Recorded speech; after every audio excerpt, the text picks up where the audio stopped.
नमस्कार, खबर उत्तराखंड देख रहे हैं आप। मैं हूं आपके साथ सपना दीपक मदेशिया। बुलेटिन का आगाज करेंगे। मुख्यमंत्री पुष्कर सिंह धामी ने विजय दिवस के मौके पर देहरादून के गांधी पार्क स्थित शहीद स्मारक पर पुष्प चक्र अर्पित कर शहीदों को श्रद्धांजलि दी। मुख्यमंत्री ने कहा कि भारतीय सैनिकों ने 1971 के युद्ध में न केवल राष्ट्र की अखंडता और स्वाभिमान की रक्षा की, बल्कि अपने अद्वितीय रण कौशल द्वारा दुश्मन को चारों खाने चित कर दिया। इस दौरान कार्यक्रम में मुख्यमंत्री ने राज्य के शहीद सैनिकों की वीरांगनाओं और वीर माताओं को भी उत्तराखंड परिवहन निगम की बसों में निःशुल्क यात्रा घोषणा की और मुख्यमंत्री ने 1971 युद्ध के वीर सैनिकों और उनके परिजनों को भी सम्मानित किया। मुख्यमंत्री ने कहा कि 1971 में पाकिस्तान के साथ लड़ा गया यह युद्ध स्वतंत्र भारत के इतिहास का एक ऐसा स्वर्णिम अध्याय है जो कि प्रत्येक भारतीय के लिए गौरव और प्रेरणा का स्रोत है। 1971 के युद्ध में हमारी सेना ने विश्व को दिखा दिया कि भारत न केवल अपनी संप्रभुता की रक्षा करने में सक्षम है, बल्कि जरूरत पड़ने पर मानवता और न्याय की रक्षा के लिए भी खड़ा हो सकता है।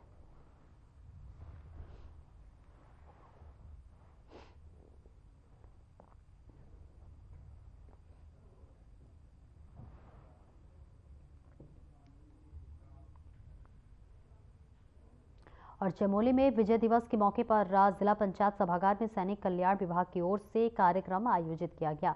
कार्यक्रम का शुभारंभ मुख्य अतिथि सुवित्री देवी और इसी के साथ साथ मुख्य विकास और अधिकारी नंदन कुमार ने दीप प्रज्वलित कर किया। इससे पूर्व आयोजन स्थल पर मुख्य अतिथि सहित अधिकारियों कर्मचारियों ने शहीदों के चित्र पर माल्यार्पण कर श्रद्धा सुमन अर्पित किए। साथ ही एनसीसी कैडेट्स ने शहीदों को गार्ड ऑफ ऑनर देकर सलामी दी। विजय दिवस के मौके पर जिला पंचायत सभागार में आयोजित कार्यक्रम के दौरान भारत पाक युद्ध के दौरान देश के लिए सर्वोच्च बलिदान करने वाले सैनिकों के परिजनों को सम्मानित किया गया। मुख्य विकास अधिकारी नंदन कुमार ने 1971 में भारत और पाकिस्तान युद्ध के मध्य 13 दिनों तक चले युद्ध में भारत ने विजय प्राप्त की और इस विजय के लिए भारत के कई सैनिकों ने बलिदान दिया। उन वीर सेनानियों को याद करते हुए हम उनके बलिदान को श्रद्धा सुमन अर्पित कर रहे हैं। कहा कि ये क्षण हमारे लिए भी गौरव का पल है कि हमें अमर शहीदों के परिजनों को सम्मानित करने का अवसर मिला।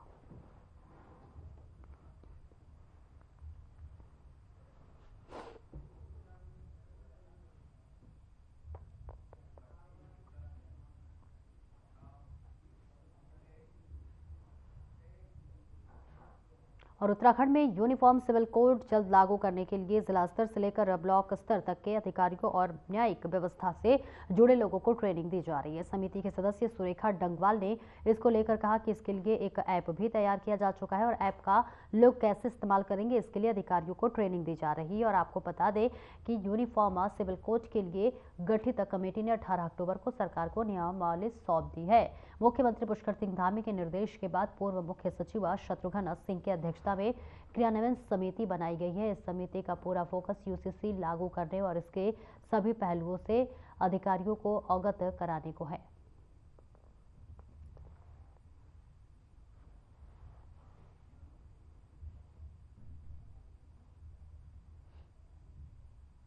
ट्रेनिंग फिर शत्रुघ्न सिंह जी जो हमारे फॉर्मर चीफ सेक्रेटरी रहे, उनकी अध्यक्षता में कमेटी बनी है और मनु गौड़ जी भी इसमें सदस्य हैं जो पहले से हमारे साथ सदस्य हैं। मैं स्वयं पहले से ड्राफ्ट कमेटी में सदस्य हूं और अमित सिन्हा जी की वो आपका NIC और ये सारा पोर्टल में कि कहीं से कोई लीकेज ना हो, कहीं हमारे जो प्राइवेट पर्सनल डेटा है वो पूरी तरह से सिक्योरिटी चेक में रहें, इसके लिए अमित सिन्हा जी इस कमेटी में।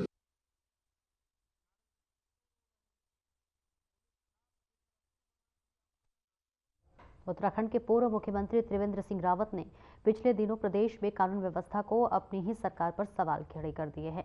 और आपको बताते चले कि उन्होंने पुलिस प्रशासन के कार्यों की प्रणाली में सुधार के लिए अधिकारियों को नसीहत भी दी थी।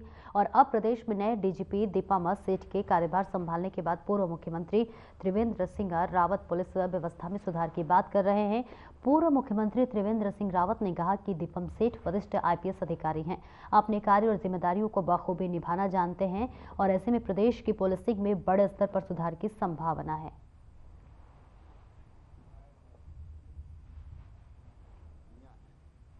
देखिए कानून व्यवस्था प्रदेश की मैं समझता हूँ कि ठीक है, अच्छी व्यवस्था है। अब नए अधिकारी भी आए हैं, मैं जानता हूँ उनको अपनी जिम्मेदारियों के प्रति फोकस्ड रहते हैं। पुलिसिंग कैसी होनी चाहिए उनका बहुत अच्छा अनुभव है और मुझे लगता है कि उससे आने वाले समय में अगर कहीं पर कोई ऐसी लापरवाही के कारण या कोई कमियां हैं तो दूर करने में उनको सक्षम है। देखिए, कानून व्यवस्था प्रदेश की मैं समझता हूँ कि ठीक है, अच्छी व्यवस्था है। अब नए अधिकारी भी आए हैं, मैं जानता हूँ तो और डूमक गांव से शर्मसार करने वाली घटना सामने आई है, जहां 62 साल के बीमार बुजुर्ग भवान सिंह सनबाल को सड़क के अभाव में कई दिक्कतों का सामना करना पड़ा। बुजुर्ग के साथ गांव के लोगों को भी इस समस्या का सामना करना पड़ रहा है। दरअसल भवान सिंह सनबाल बीमार थे, जिसके चलते वे पथरीले रास्ते से होकर सड़क पर जाने में असमर्थ थे। तभी गाँव के लोगों की मदद से बुजुर्ग को डंडी कंडे से बिठाकर कई किलोमीटर पैदल जो है पथरीले रास्ते से लेकर मुख्य सड़क तक पहुंचाया गया। वहीं एक और डुमक गांव के ग्रामीण सड़क को समस्या को लेकर पिछले कई महीनों से धरना उपवास पर बैठे हुए हैं और आप तस्वीरों में भी साफ देख सकते हैं कि कैसे ग्रामीण जान हथेली पर रखकर पथरीले रास्ते से बीमार व्यक्ति को लेकर जा रहे हैं। ये तस्वीरें दिल को झकझोर देने वाली है। तो देखिए, तस्वीरें आपको दिखा रहे हैं, जहां पर आपको बताते चले कि सड़क के अभाव में लगातार जो ग्रामीण है वो परेशान नजर आ रहे हैं। जिसके बाद से देखिए 62 वर्षीय बुजुर्ग को कंडी डंडी के सहारे उन्हें सड़क पार कराया जा रहा है। लगातार जो ग्रामीण है वो परेशान होते हुए नजर आ रहे हैं, जहां पर प्रशासन पर भी कई तरह के सवालिया निशान खड़े होते हुए नजर आ रहे हैं। सड़कों के अभाव में लगातार जो ग्रामीण है वो परेशान नजर आ रहे हैं और पैदल ही पथरीले रास्ते पर कंडी डंडी के सहारे इस बुजुर्ग को ले जाने के लिए देखिए किस तरह से ग्रामीण मशक्कत करते हुए नजर आ रहे हैं। तस्वीरें भी हम आपको दिखा रहे हैं चमोली से, जहां पर सड़क के अभाव में लगातार ग्रामीणों को कई तरह की दिक्कतों का सामना करना पड़ रहा है। कई बार प्रशासन से गुहार लगाने के बाद भी जो ग्रामीण है उनकी सुध लेने वाला कोई नहीं है। और आगे बढ़ते हैं, जहां मौसम विभाग ने अगले 5 से 7 दिनों तक प्रदेश भर में मौसम शुष्क रहने का अंदेशा जताया है। जहां पर मौसम वैज्ञानिक रोहित थपलियाल ने कहा कि प्रदेश भर से फिलहाल बारिश और बर्फबारी का कोई अंदेशा नहीं है। साथ ही अगर तापमान की बात करें तो पहाड़ी इलाकों में अधिकतम और न्यूनतम तापमान सामान्य से ऊपर रिकॉर्ड किया गया है। हालांकि मैदानी इलाकों में तापमान सामान्य बना हुआ है और वहीं आने वाले 2 से 3 दिनों के बाद अधिकतम और न्यूनतम तापमान में गिरावट दर्ज होने की आशंका है, जिससे पहाड़ से लेकर मैदान तक ठंड बढ़ने के आसार नजर आ रहे हैं।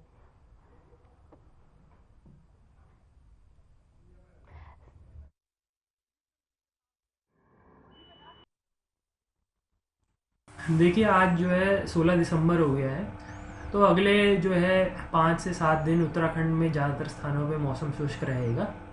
तो बारिश बर्फबारी की अभी कोई संभावना नहीं है। और तापमान की बात करें तो अभी जो प्लेन्स हैं उत्तराखंड के, वहाँ पर जो अधिकतम न्यूनतम तापमान सामान्य के आसपास चल रहे हैं। और लेकिन जो हमारे पर्वतीय क्षेत्र हैं वहाँ पर जो है तापमान वो सामान्य से ऊपर चल रहे हैं, अबव नॉर्मल चल रहे हैं मिनिमम टेम्परेचर और मैक्सिमम टेम्परेचर। तो अब आगे देखेंगे कि ग्रेजुअल इसमें जो है 2 से 3 दिन बाद जो है फॉल देखने को मिलेगा टेम्परेचर्स में, मैक्सिमम मिनिमम टेम्परेचर में। तो उसके चलते जो देखेंगे खासकर हिल्स में जो है टेम्परेचर्स जो है 3 से 4 डिग्री तक और फॉल होने की संभावना है।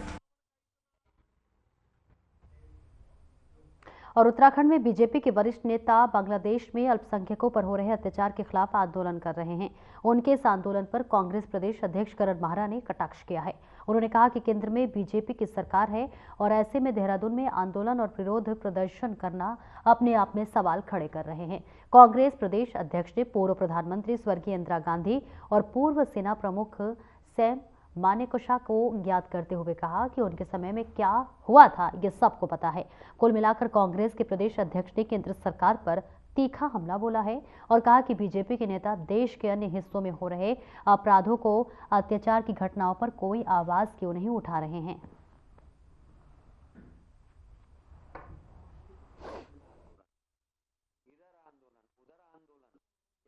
ये आपकी आत्मा क्या कहती है, हर पढ़े लिखे की आत्मा क्या कहती है?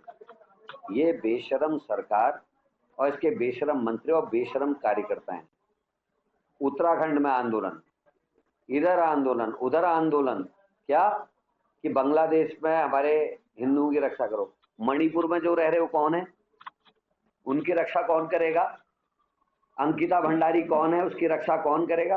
वो संतरे साहब 14 साल की बच्ची है, उसकी रक्षा कौन करेगा? इन चीजों में इनको मौन सद जाता है। इंदिरा गांधी ने और मनिक शॉ जो फील्ड मार्शल थे, पाकिस्तान ने आग दिखाई तो पाकिस्तान के 2 टुकड़े कर दिए, बांग्लादेश की नींव रखने का काम किया।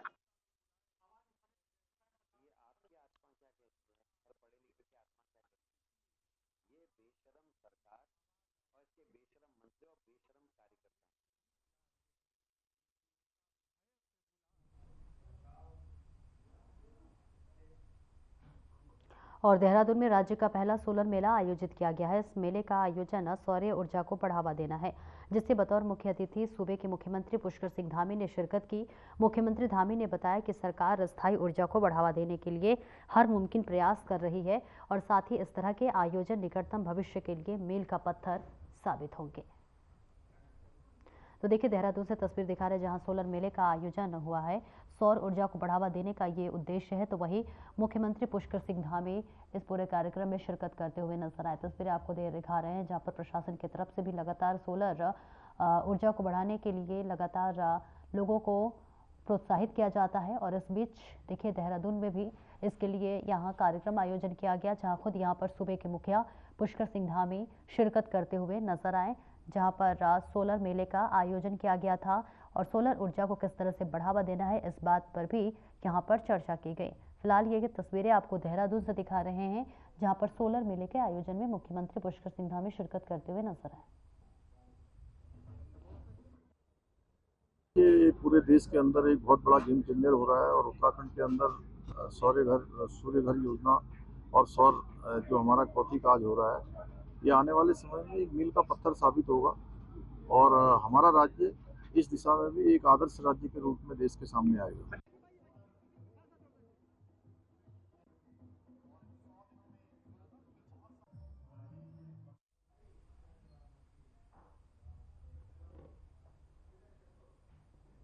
और आगे बढ़ेंगे, जहां देहरादून में दिव्यांगजनों को कृत्रिम अंग उपकरण और सिलाई मशीन का वितरण किया गया है। इस कार्यक्रम का आयोजन गोकुल संस्था की सचिव मधु मैखुरी ने कराया, जहां पर सचिव मधु मैखुरी ने बताया कि संस्था की ओर से हर वर्ष दिव्यांगजनों के कल्याण के लिए कार्यक्रम का आयोजन किया जाता है। कार्यक्रम में 13 दिव्यांगजनों को कृत्रिम अंग लगाए गए हैं और इसके अलावा स्वरोजगार को बढ़ावा देने के लिए सिलाई मशीन और कंप्यूटर का वितरण भी किया गया है।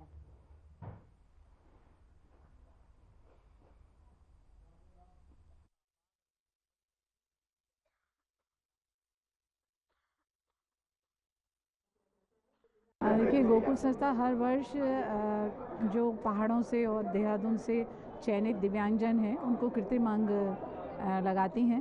तो इस वर्ष भी हमने 13 लोगों को, जो कि पौड़ी जनपद, रुद्रप्रयाग जनपद, उत्तरकाशी जनपद से आए थे और एक तो बिहार से भी हैं, तो इन्हें 13 लोगों को हम लोगों ने गोकुल आर्टिफिशियल लिम्स केंद्र में जो आर्टिफिशियल लिम्स यहाँ पर बनाए गए थे वो उन्हें लगाया है। इसके साथ ही हम लोग स्वरोजगार के लिए भी प्रेरित कर रहे हैं, पलायन की दिशा में भी कार्य कर रहे हैं, पलायन रोकने की दिशा में। तो इस कड़ी में हम लोग ने कुछ दिव्यांगजनों को सिलाई केंद्र खोलकर या कंप्यूटर केंद्र खोलकर पहाड़ों में ही उन्हें प्रेरित किया है कि वो वहीं पर रहकर सेवाएं प्रदान करें।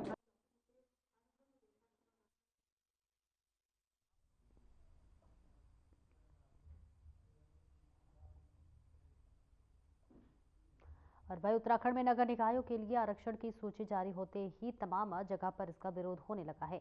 विपक्ष के साथ ही सत्ता पक्ष के भी कई नेता विरोध में सामने खड़े हो गए हैं और ऐसे में मुख्यमंत्री पुष्कर सिंह धामी ने इसको लेकर अपने बयान में साफ किया है कि सब कुछ नियम के अनुसार ही किया जाता है। जिन जगहों पर इसका विरोध हो रहा है वहां के बारे में आपत्तियों की सुनवाई होगी और उसके बाद इस पर अग्रिम कार्रवाई की जाएगी। तो तस्वीरें आपको दिखा रहे हैं जहां पर सब कुछ नियम के अनुसार ही होता है, यहाँ पर बताया जा रहा है।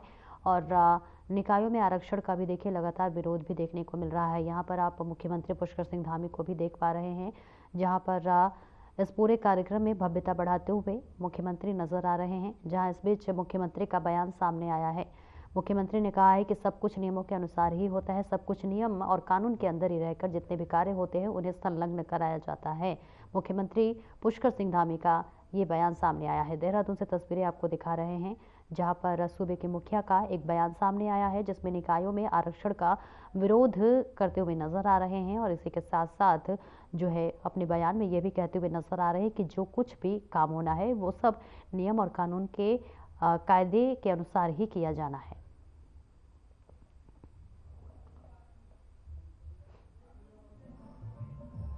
देखिए, आरक्षण का अपना एक नियम होता है। उस नियमों के तहत और जो आयोग होता है, आयोग गठित होता है, उसके अनुसार ही आरक्षण होता है। और इसमें किसी की इच्छा के अनुरूप सभी जगह हो जाए ऐसा नहीं है। जो उसमें जो एक फार्मूला बनता है और जो जनसंख्या के मानक होते हैं, उन मानकों के आधार पर आयोग ने किया है। और अभी आपत्तियां सुनी जा रही हैं। अगर कहीं पर कुछ होगा तो निश्चित रूप से आपत्तियों का निस्तारण करेगा।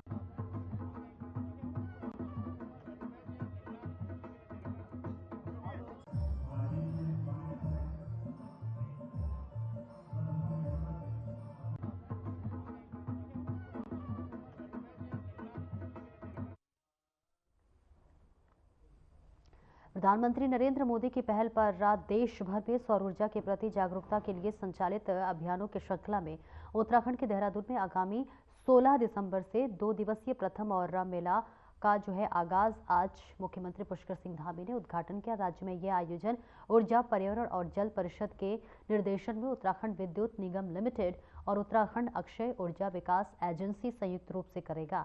मुख्यमंत्री पुष्कर सिंह धामी ने कहा कि इस तरह उत्तराखंड देश में अग्रणी 5 राज्यों में शामिल हो गया है।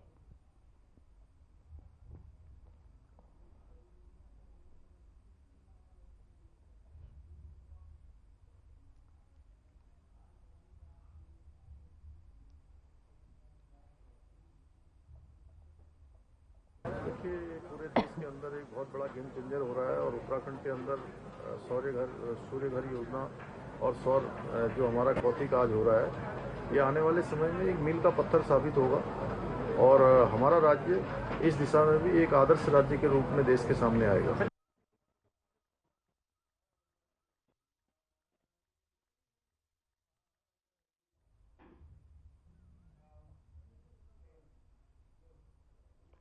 और वहीं मंगलौर के मुंडियाके स्थित प्लास्टिक फैक्ट्री में अचानक भयंकर आग लग गई और वहीं आग लगने के बाद क्षेत्र में अफरा तफरी का माहौल मच गया। जानकारी के अनुसार मंगलौर के मुंडियाके स्थित प्लास्टिक से पॉलिथीन बनाने वाली फैक्ट्री में रात लोगों ने फैक्ट्री में जो है आग की लपटें उठती देखी। देखते ही देखते आग अचानक भीषण तरह से फैल गई। आग की सूचना पुलिस और फायर ब्रिगेड को दी गई। राहत की बात यह रही कि फैक्ट्री के अंदर करीब 10 से 12 लोग मौजूद रहे, जिन्होंने समय रहते बाहर निकलकर अपनी जान बचाई। तो प्लास्टिक की फैक्ट्री में आग लगने की घटना सामने आई है, जहां पर कर्मचारियों ने भागकर अपनी जान बचाई और जैसे ही ये सूचना मिली तभी उसी वक्त अफरा तफरी का माहौल मच गया। हालांकि कैसे भी करके आग पर काबू पाया गया। तब तक काफी नुकसान की भी अंदेशा जताई जा रही है। तस्वीरें आपको दिखा रहे हैं जहां मंगलौर में एक प्लास्टिक की फैक्ट्री में आग लग गई है और आग काफी भीषण लगी हुई थी और जैसे ही जो है आग लगने की घटना लोगों के सामने आई, वैसे ही अफरा तफरी का माहौल मच गया। आग बुझाने के लिए जो है दमकल विभाग को बुलाया गया और दमकल जो है फायर ब्रिगेड की गाड़ी मौके पर पहुंची और कड़ी मशक्कत के बाद आग पर काबू पाया गया। तब तक काफी नुकसान हो चुका था। तस्वीरें आपको मंगलौर से दिखा रहे हैं, जहां एक प्लास्टिक की फैक्ट्री में आग लगने की घटना सामने आई है। कंपनी का कारण अभी कोई जो है जांच के बाद ही जो जानकारी लग पाएगी। अभी जो है हम आग जो है बुझा रहे हैं। जैसी आग बुझ जाएगी फिर उनसे जानकारी करेंगे, तब जो है बताया जाएगा। कई घंटों का प्रयास किया जा चुका लेकिन आग नहीं बुझी। आग जो है भयंकर जो है फैली हुई है। गाड़ी यहाँ लगभग जो है 10-12 गाड़ियाँ हैं जो लगातार जो है पंपिंग करके भी आग बुझा रही है। कब तक बुझा ली जाएगी सर? आग की अभी जो है बता नहीं सकते, भयंकर आग है। जैसी बुझ जाएगी मैं जो कंपनी में वर्कर भी काम करते हैं सर, कितने वर्कर जो है आज छुट्टी का दिन था इनका, जैसा बताया कोई जो है हताहत नहीं हुए, किसी प्रकार की कोई जनहानि नहीं।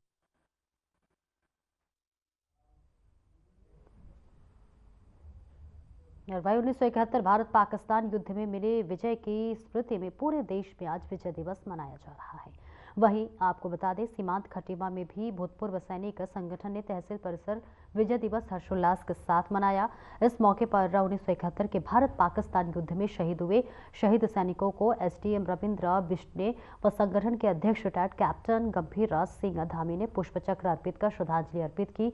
इस मौके पर शहीदों की वीरांगनाओं को शॉल ओढ़ाकर सम्मानित किया गया।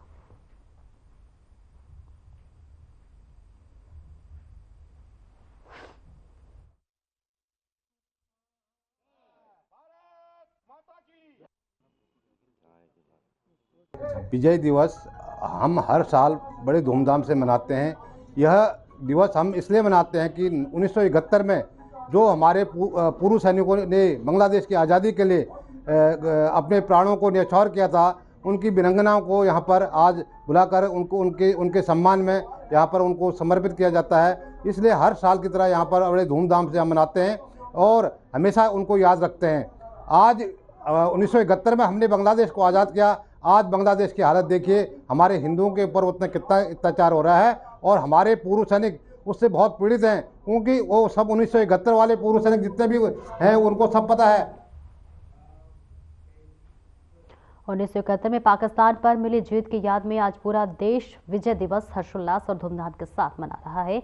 14 दिन तक चले इस भीषण युद्ध में अल्मोड़ा के 25 जवानों ने अपनी शहादत दी थी, जबकि 12 सैनिक घायल हुए थे और इसी क्रम में अल्मोड़ा छावनी परिषद स्थित शहीद स्मारक में सैनिकों के शौर्य और जज्बे को सलाम करते हुए वीर शहीद जवानों को श्रद्धांजलि दी गई।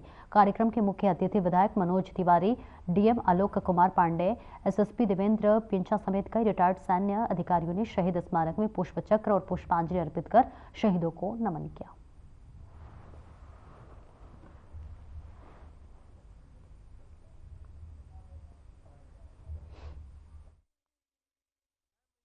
हम सबके लिए आज ये बड़ा गौरवशाली क्षण है कि आज हम विजय दिवस मना रहे हैं। हमारे वीर सैनिकों ने, हमारे सैनिकों ने जो पाकिस्तान पे 14 दिन तक पाकिस्तान और भारत का युद्ध चला और उसमें विजय प्राप्त करी और पाकिस्तान के 2 टुकड़े करे।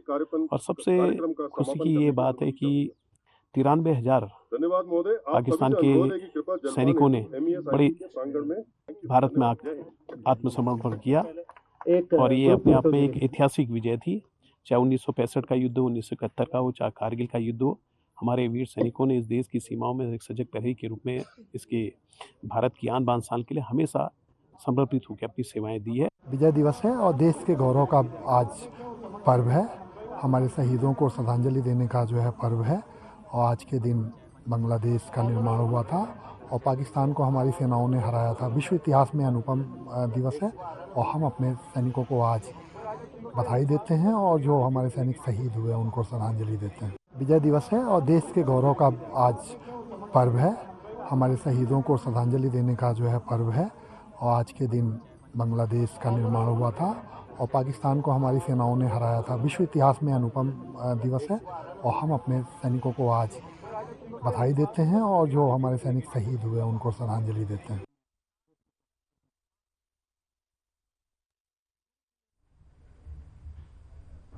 फिलहाल इस बुलेटिन में इतना ही। दीजिए इजाजत। नमस्कार।